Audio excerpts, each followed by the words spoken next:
Que a paz e o amor estejam a nos envolver. Saudamos o nosso anjo guardião, nossos mentores, companheiros amigos que nos encaminham para a estrada do bem. Saudamos a toda a espiritualidade que nos acompanha, a Jesus e ao Pai da vida, a quem agradecemos a tudo que temos e somos. Agradecemos pela nossa encarnação, agradecemos pela nossa família e por todas as bênçãos que nos dá em forma de aprendizado para a nossa evolução. E é com grande amor, Senhor, que nós lhe agradecemos por tudo, lhe dizendo: o Pai nosso que estás nos céus, santificado seja o teu nome. Venha a nós o teu reino e seja feita, Senhor, sempre a tua vontade, aqui na terra como nos céus. O pão nosso de cada dia nos dai hoje. Perdoa, Senhor, as nossas ofensas, como devemos perdoar a quem nos tem ofendido. Não me deixe cair em tentação, nos livrando de todo e qualquer mal, especialmente de praticá-los, porque a ti, Senhor, pertence o poder, os reinos e a glória para tudo sempre. E assim damos graças a Deus e graças a Jesus. Meu nome é Sônia Comelli, voluntária da Casa Espírita Edgar Armon, e é sempre com alegria que aqui estamos para juntos refletirmos sobre o Evangelho do Cristo. O Evangelho de hoje é o Evangelho segundo o Espiritismo, capítulo 8, Bem-aventurados que têm puro coração, itens de 11 a 13, que vem falando sobre os motivos do escândalo, onde Jesus nos diz: ai do mundo por causa dos escândalos, pois é necessário que venham escândalos. Mas ai do homem por quem o escândalo venha. Se a vossa mão ou o vosso pé vos é objeto de escândalo, cortai e lançai longe de vós. Melhor será para vós que entreis na vida, tendo um só pé ou uma só mão, do que terdes dois e serdes lançado no fogo eterno. Se o vosso olho vos é objeto de escândalo, arrancai-o e lançai-o longe de vós. Melhor para vós serás que entreis na vida, tendo um só olho, do que tendo os dois e serdes precipitados no fogo do inferno. Isso está no Evangelho de Mateus, capítulo 5, de 29 a 30, e no capítulo 18, versículos de 6 a 11. O escândalo é um fato. Imoral ou não, o escândalo acaba por se limitar ao estardalhaço que o acompanha e à indignação geral que a notícia provoca. O escândalo não está na ação em si, mas na repercussão que possa ter. O escândalo é tudo aquilo que resulta dos vícios e das imperfeições humanas. Toda reação má de um indivíduo para o outro como a sua repercussão. O escândalo, ele é o resultado efetivo do mal moral.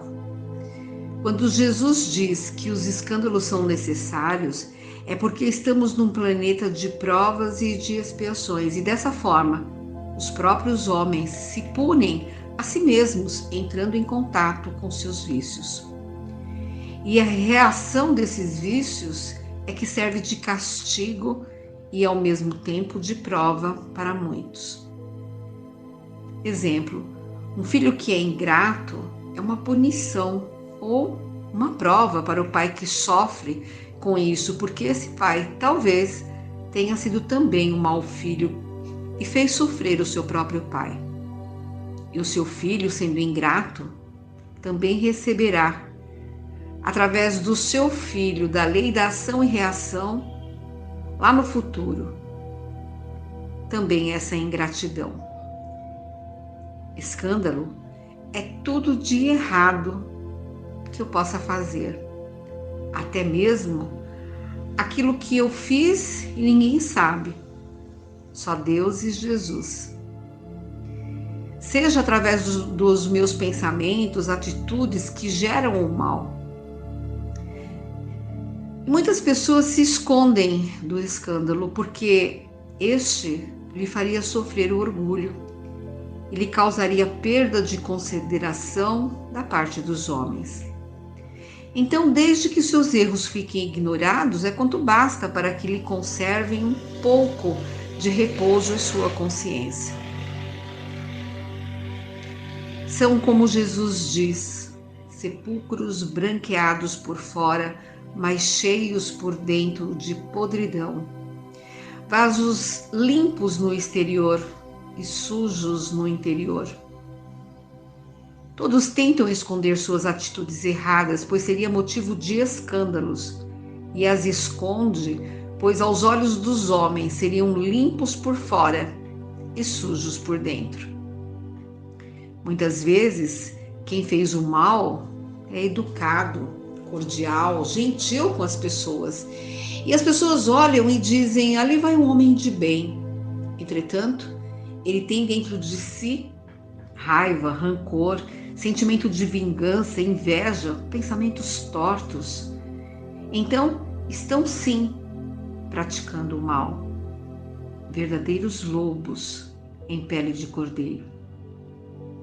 Quando Jesus diz: se a vossa mão ou o vosso pé vos é objeto de escândalo, cortai e lançai-o longe, devemos saber que o Senhor, ele falava utilizando figuras de linguagem, que são formas de expressão que destoam da linguagem comum. Elas dão ao texto um significado que vai muito além do sentido literal. Na verdade, ele não pede para que arranquemos nossa mão ou os nossos olhos no sentido literal da palavra, mas sim que arranquemos de nós o pecado, como a maledicência, a inveja, o orgulho, que é a chaga humana, e toda sorte de defeitos humanos existentes em nós. Tudo isso impede a nossa evolução, a nossa salvação e a nossa entrada no reino de Deus. A grande maioria de nós vivemos uma vida em permanente escândalo. Basta que reparemos para descobrir como nós estamos nessa situação de escândalo ativo, continuado e organizado em nós, à medida em que não seguimos os ensinos de Jesus. Estamos provocando o escândalo em nosso viver, pois estamos em constante pecado, pois não atendemos ao que Ele nos solicita. Vamos seguindo a vida como se não houvesse amanhã, errando e não se importando conosco mesmo e muito menos com os outros, emprestando os nossos olhos em direção que só nos atrasam a nossa vida, nos preocupando com coisas sem sentido. Damos muita importância ao material e às aparências e não nos preocupamos com o nosso interior. Vamos, pouco a pouco, nos afastando da fé e criando a nós um mundo de sofrimento e dor. Precisamos com urgência oferecer a nós mesmos, aos nossos e às novas gerações a alternativa de viver com alegria, pautando a nossa vida pela moral do Cristo, que é bela e que é verdadeira. Se tivermos o cuidado de ter a higiene mental e moral cotidiana e vigilante, como Santo Agostinho nos instrui. Ele à noite relembrava tudo o que havia feito e perguntava-se: o que eu fiz de bom e o que eu deixei de fazer de bom? E quando via alguma coisa errada na sua conduta, fazia a proposta para que no dia seguinte ele se fizesse melhor, tal como devemos fazer. Não podemos esquecer também de outro escândalo, que é o de impedir as pessoas de chegarem à fé. E quem é que coloca os maiores obstáculos para que as pessoas crerem no Cristo? Nós mesmos, os cristãos. Muitos não têm a fé por causa dos próprios cristãos que não vivem com coerência a própria fé. Ou seja, falam uma coisa e fazem outra. Se nós não professamos e prometemos viver o Evangelho, e depois no cotidiano somos injustos com o próximo, insensíveis diante das necessidades e da dor,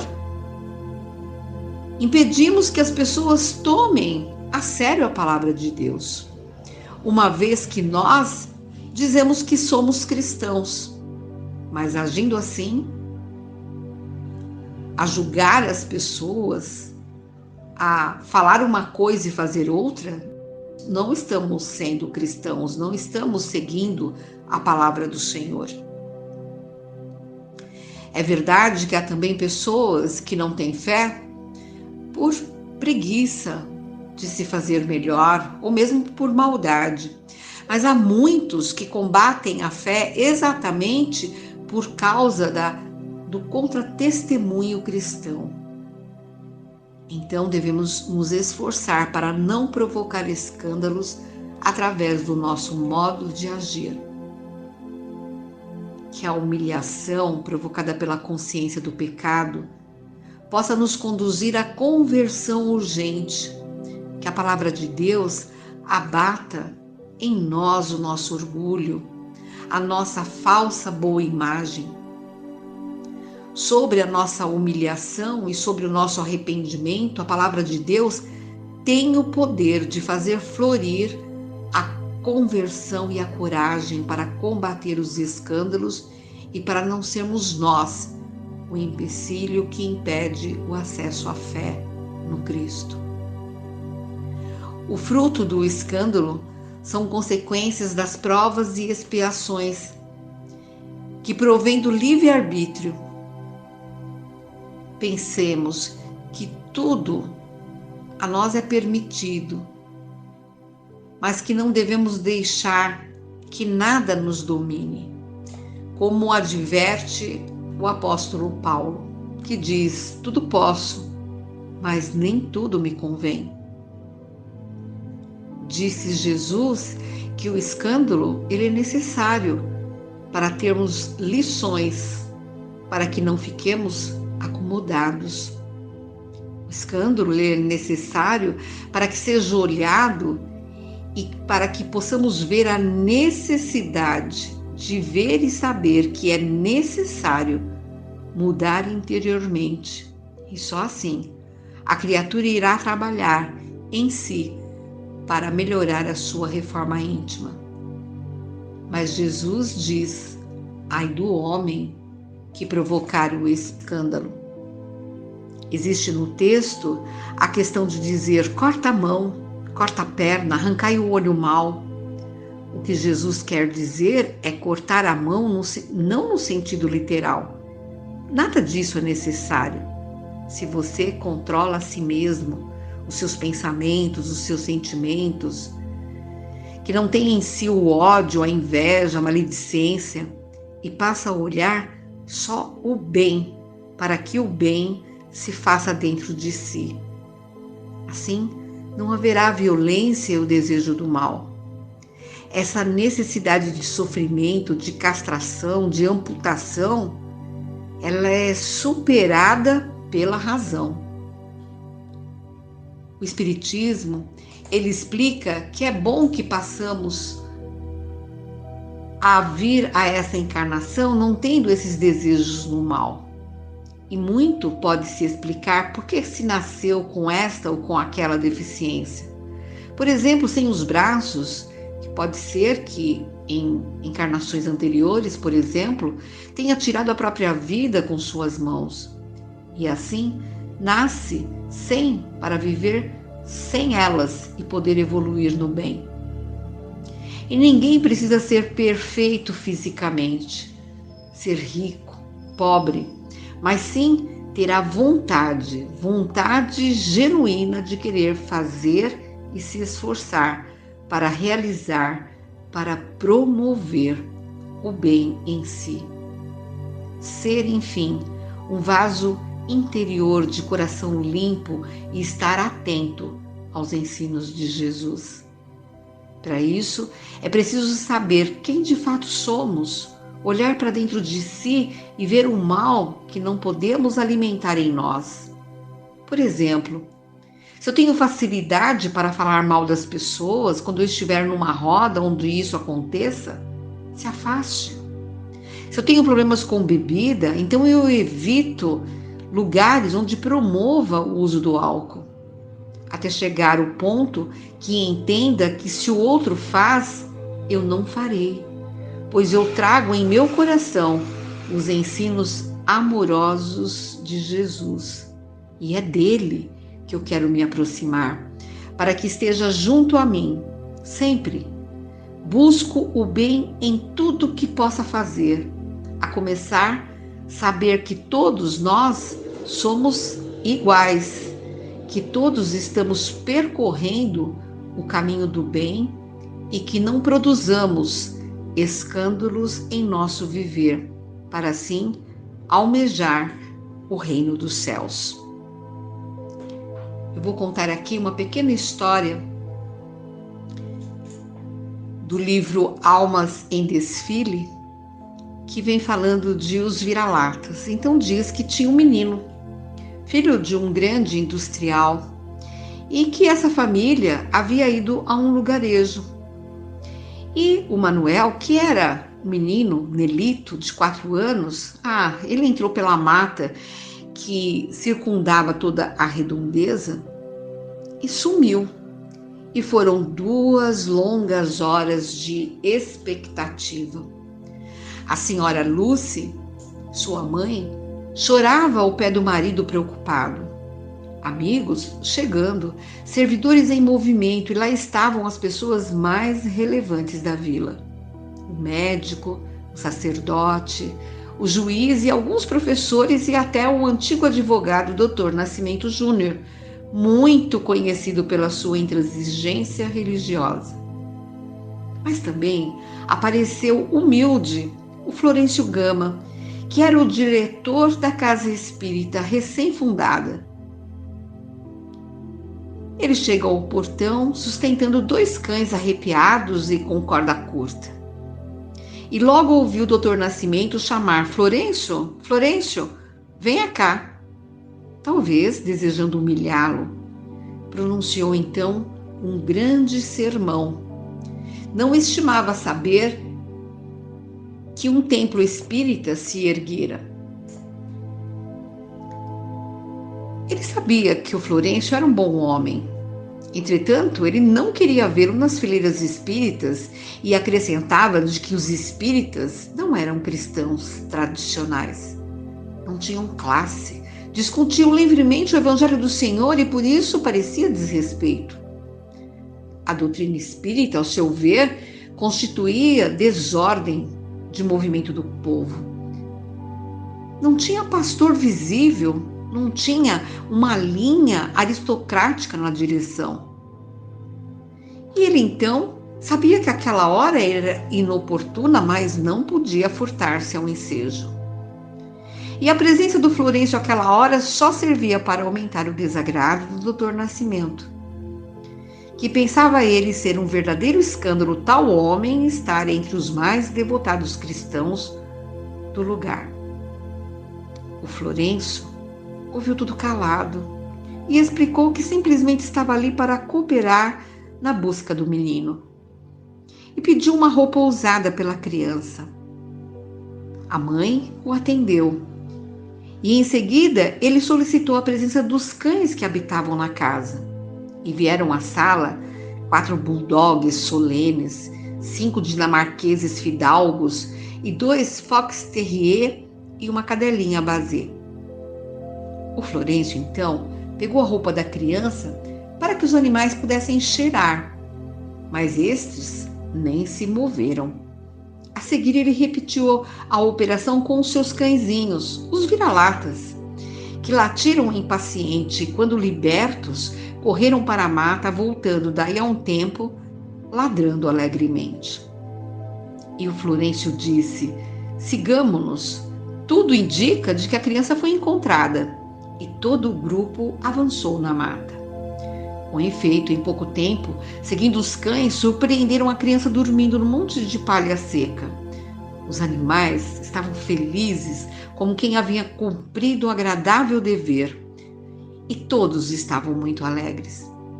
Florencio recolheu então os companheiros para a volta, dirigindo-se bem-humorado para o Dr. Nascimento.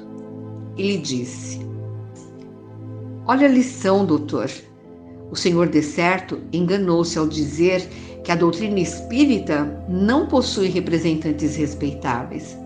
Temos sim, e são muitos.